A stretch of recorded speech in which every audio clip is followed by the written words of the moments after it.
Kenegie was very nice, and it had been a lovely ballroom, and all the staircase, which was a beautiful oak staircase, was all wrapped up in hessian, and the floor was covered so that it wasn't damaged, because they were waiting for after the war to use it again.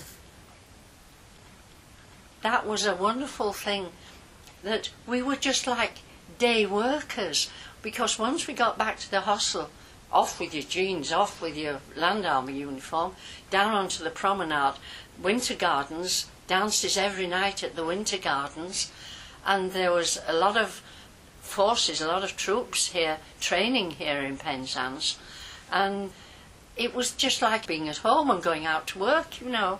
People who were staying on farms had to get up at 6 o'clock for early milking.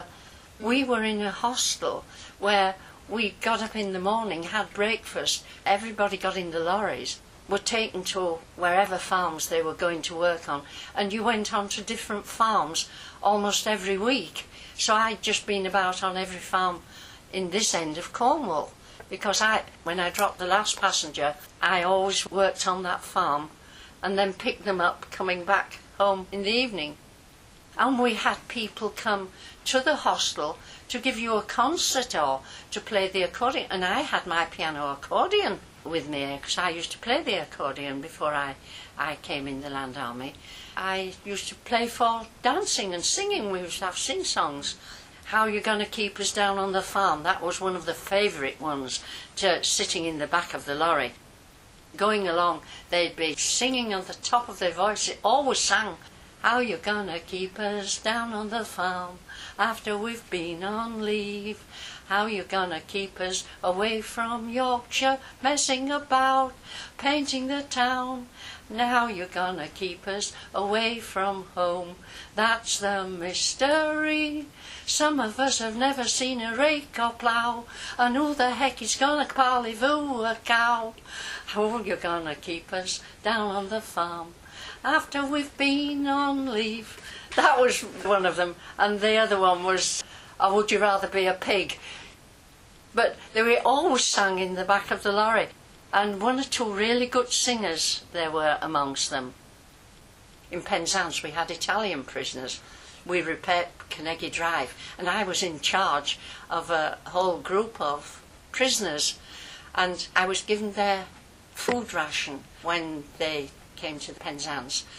And I looked at it and I thought, I can't feed all these fellows on this for lunchtime. So I used to get extra food from my hostel, where we were allowed to just help ourselves.